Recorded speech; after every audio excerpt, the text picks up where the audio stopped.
6-7 मान्थआव जाखिनिखौ रोंनांगौ बेखिनिखौ 1 मान्थआवनो रोंजोबो आरोना बेहाय सोर फाग्ला इदि बारदेगालनि आखल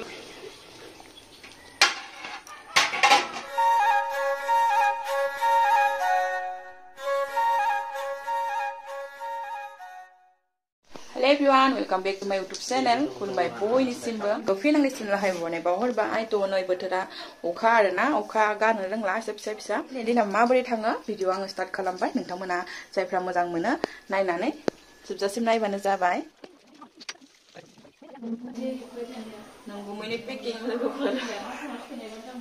बिश्वनाथ सारियाली नुसिगोन आरोना बिथांनि दिनै बार्थडे दायो केक हानायथ' बिगाननांगोन दै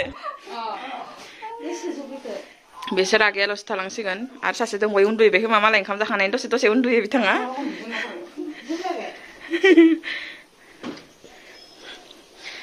थ' जोंनिया बिथाङा थांनो रेडि धमधमा क्लासाव दा मोनायावसो लोगो मोनफिनसिगोन बेनि थाखाय ओंखाम ओंख्रै दै मानो होनोबा बे माने सानसे थानाय जायो आरोना थानाय जायो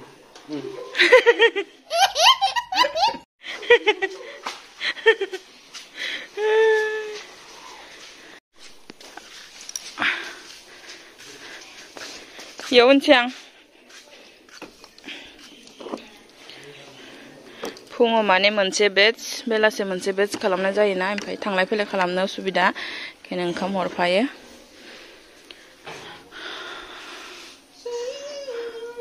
ओंखामखौ बोरै लागोन ओमफ्राय खोमायाव लागोन दा स्टुडेन्ट सासेनो माने मेसिन नांगोन जोंहा मेसिनबो फानो नालाय गावबो लागोन दिनै होमबा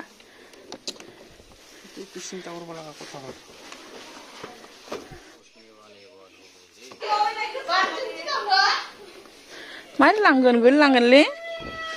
साग्रा नांगोन बिदिनो लांदो दाखालि खुलुमबाय रायजोफोर बे मेसिनखौ माने धमधमायाव हैनांगौ नालाय आङो लाना थांफाथारसिगौ उपाय गैया थ' लांनोथ' खस्थ' जायो खानानै लांनोसै बार्थडे गाला दिनै सिलेखा बे हरनांथाबाय थ' लोगोफोर बिसोर माने हस्टेलनि आगैमोना साब्रैमोन आरोना मासबादनि सानैमोन बे मासबादनि सासे आगैया सिलायगासिनो ओमफ्रायो ओंखाम जाखांनायनि उनाव सासेया माने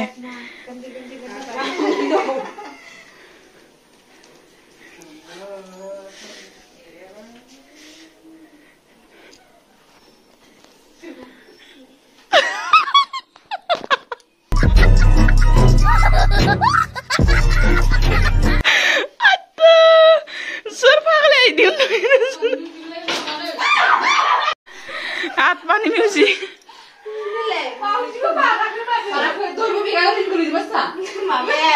बारसो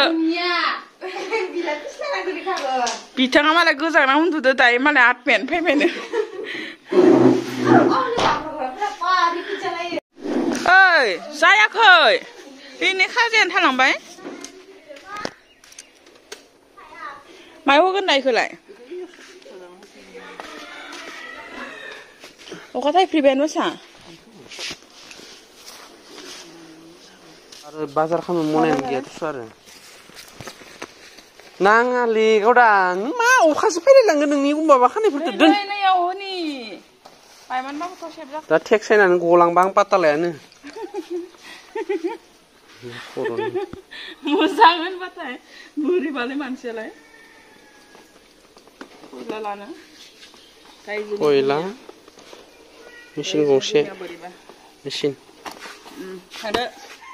थांदो राइडाव राइडार नमाति टु धमधमा राइडारा ओंखामबो जानो लाखादो मबाइला थांगोन नोंलाय मबाइल दङ थांदों मा हे मना गोनांलै माथो पेकेट होला मना लालायनाय बाजार खालामगोन नोङो लोगोफोर नंगुमियाबो थांबाय ओमफ्राय क्लासावहाय जायफोर आगैमोन दङ बिसोर गावबा गाव प्रेक्टिस खालामगासिनो ओमफ्राय आङो जायफोर आगैमोनाहाय आंनाव कन्टेक्ट खालामदोंमोन आरो क्लासनि बागै सोंदोंमोन बिसोरनिसिम आङो फंनैसो खोथा बुंनो सानदों जायफोर आगैमोना सोंहरगासिनो जे बांसिनानो साथाम साब्रैसो आगैया सोंहरदों आरोना आब'आ फैगोन बोसोर फेब्रुवारिफ्राव थांजागोन ना जानुवारियाव थांजागोन ना बिदि सोंहरगासिनो आरोना माने बिदि डेट थाखायोबा इदि माहायाव फैनो हाया बिदियाव फैनो हायो बिदि जेबो खोथा गैया आगैमोन ओमफ्राय नोंसोर जा टाइमावहाय सोलाबो जिखिनि जा मान्थआव नोंसोर फैनो गोसो बिदि गोसो बायदि फैनो हायो आरोना लोगोफोर ओमफ्राय जास्ट नोंसोरो फैनायनि आवगायहाय आंखौ कन्टेक्ट खालामबानो जाबाय आरो माला फैयो बेखौ खोन्थाहरबानो जाबाय जेब्लायबो क्लासा जागासिनो थायो थ' दायोथ' नै मासबाद दायो गोदान थाफैनायफोरा मासबादनि आरोना आगैमोना बिसोरबो डाइरेक्टलि कल खालामदों आरो फैखादों आरोना ओमफ्राय खायफाफोरा फैसानि प्रब्लेमनि थाखाय बिदिनो लेटलि फैगोन होनना फैया बिदि जायो आरोना ओमफ्राय जेबो प्रब्लेम गैया बेहाय जे फिसखौ खेबसेनो होखाजोबनांगौ मानांगौ बिदि नङा बेनि जाखिनि फिस जायो बेनि खावसेखौ होग्रोनानै क्लास खालामबाय थानो हायो आरोना थ' दायो साब्रै हस्टेलाव दायो साब्रै दङमोन ना साब्रैनि सानैया थांसिगोन आरोना ओमफ्राय दिनै सार्टिफिकेटखौ होसिगोन आङो माबायावहाय मोनाबिलियावहाय होसिगोन मानो होनबा सानावबो सोलाबला ओमफ्राय नंगुमियाबो क्लासाव थांदों नालाय बे दानो मोनफैया माने धमधमानि क्लासाव आं बिदिनो थांलाय फैलाय खालामनो हालाना बेखायनो नंगुमिया खालामो फुङाव मोनसे बेच आरो बेलासे मोनसे बेच खालामो आरोना थांलाय फैलायबा एसे गोजान जायोना बेनिखायनो ओंखाम सोंखाम हरो आरोना थ' उपाय गैया बेबो बहुत खस्थ' खालामनो गोनां जाबाय आंनि खामानिखौ हेल्प खालामबाय बेयाव आं बहुत गोजोननाय दङ थ' बिदिनो सानैबो मोनसे खामानिखौनो बिदि हेल्प खालामलायनानै मावगासिनो लोगोफोर बिदिनो जोङो सोलिगासिनो खायफाफोरा सानो बे बिहरनि न'आव जाहैदो माहैदो होननानै थ' बिदि साननायफोरा गोरोन्थि आरोना ओमफ्राय जायफोर मिथियो मोनथिखागोन जों जे बेसे खस्थ' खालामनानै जागासिनो जों जोंनि खरसाखौ गावनो दंहरो जों जोंनि नांगौथिखौ गावनो सुफुङो आरोना लोगोफोर ओमफ्राय बिदि दासिमबो माने बिदि रावनिफ्रायबो बिनि गोनां मानो गोनां बिदि जाथ'वाखै गसाइनि हरनायाव थ' जायफोर आगैमोना आंनि सेन्टारावहाय क्लास खालामनो सोंहरदोंमोन दुर्गा फुजानि न'आव फैनो हासिगोन जायफोर फैनो होनदोंमोन जायफोर गोदानै नायदों आंनि कन्टेक्ट नाम्बारखौ मोनाखैब्ला नैबे कन्टेक्ट नाम्बारखौ लानानै आंनाव कन्टेक्ट खालामबानो जाबाय क्लासनि थाखाय ओमफ्राय बांसिन आगैमोनानो सोंहरो माबोरै क्लासा बेसे मान्थआव रोङो बोरै फिसफोरा होननानै थ' मान्थ माने ओरैनो 6-7 मान्थआव जाखिनिखौ रोंनांगौ बेखिनिखौ 1 मान्थआवनो रोंजोबो आरोना बेहाय थ' क्लासा आंनियाव बेहाय 1 मान्थनिल' आरोना 1 मान्थबाबो 1 मान्थ नाङा रोंथारनायाव थ' 15 days 20 daysआवनो मोजाङै रोंगौ हस्टेलाव थाफैब्ला माने बेहायनो प्रेक्टिस जाबाय थायो आरो जोंखौ लोगो मोनबाय थायोना थ' प्रेक्टिस जानो थाखाय बिसोरनि रोंनाया गासिबो कमप्लिट जानो थाखाय जों मास मोनसे लाखिनाय जायो आरोना लोगोफोर ओमफ्राय मा होनो बयबो सोंहरो जायगाया अबाव होननानै नलबारि डिस्ट्रिक्ट आरोना गामिया नमाथि जायो ओमफ्राय बेहाय माने थानायनि सुबिदा हस्टेल दङ संनाय खुरनाय गासिबो खालामजोबना होयो जास्ट क्लास खालामनांगौ गावबा गाव प्रेक्टिस खालामनांगौ आरोना न' बायदिसो थानो हायो आरो जेबो प्रब्लेम गैया जायफोर आगैमोना थानानै थांखांबाय बिसोर मिथिखागोन आरो जायफोरा मास मोनसे थाफैनो हाया किसुमाना प्रब्लेम खोन्थाहरो जे मास मोनसेनि आवगाय रोंगोन ना रोङा होननानै रोंगौ 20 daysफोर थानानै थांब्लाबो रोङो आरोना लोगोफोर बिसोरबो जों फोरोंनायाबो नाजानांसिगोन सोलोंजाग्राफोराबो एसे गोसो होना नाजानांसिगोन आरामसे माने 20 daysआव कमप्लिट जायो आरोना जायफोर उसुबिदा मास मोनसे थानो हायै थ' बिसोरबो मास मोनसेनि आवगायनो क्लियार खालामना थांनो हायो आरोना लोगोफोर थ' जल्दि कन्टेक्ट खालामबानो जाबाय जाय आंजों क्लास लानो गोसो आंनि सेन्टारावहाय आत्मायाव उथिबाय नै फुटबांलानिफ्राय माने इदि उन्दुथारो नोङो ओइ नोंसो थायो दे हराव इदो सिगिजागोन नोङो हराव ओमफ्राय लोगोफोर नै मर्निंआवहाय ओमफ्राय गासिबो क्लासाव गावबागाव प्रेक्टिस खालामगासिनो नै बे आगैयाबो गोदानसो बिसोर माने 10 days जाबाय आरोना ओमफ्राय बेल' नङा आरो नै बे आगैयाबो 10 days जाबाय बिसोर सानै आगैया आरोना थ' बिसोर मा सिलायनो हाखो बे 10 daysआव आं नोंथांमोननो नेक्स्ट भिडिअ शेयार खालामगोन ओमफ्राय दायो जोङो क्लासनि गेजेरावनो नै आगैया माबा माबि बानायगासिनो नै मिक्सार मुरिजों ओमफ्राय दाहाय केक बानायगोननो बेखौ जायोना जाया मिथिला दाहायनि थाखाय उनाव नुगोन लोगोफोर ओमफ्राय बेखिजा साहा बानायगासिनो मायुआ ओमफ्राय आङो मैगं संनो थाखाय रेडि खालामनो लादों बेयावहाय मटर आरो आलु लाबाय ओमफ्राय बेखौ रुनानै लाग्रोनोसै आं लोगोफोर थ' बिदिनो जोङो क्लासनि गेजेराव बिदिनो न'नि बायदि थायो आरोना लोगोफोर ओमफ्राय दायो रेडि खालामखांबाय आगैया थ' साहाजों जानोल' बाखि आरोना लोगोफोर फायला फायथा साहा फुदुंनाय सोंनि दे जेमता खालामजोबखाबाय जानो मोजां मोननाय नंला दिनै दुप्लिकेट जाबाय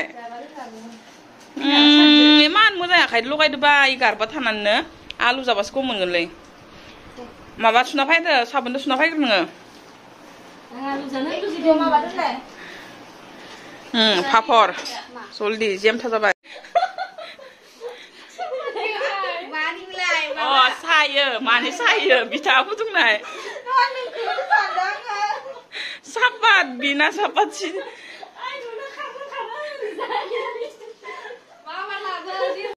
जों मायुनि साहा फुदुंनाय लोगोफोर नै आल्ट्रा मडेल आरो बारा बिथाङा बारदेगालनि आखुआव लोगोफोर नै हुस्लि बुस्लाब जाग्रा लागाव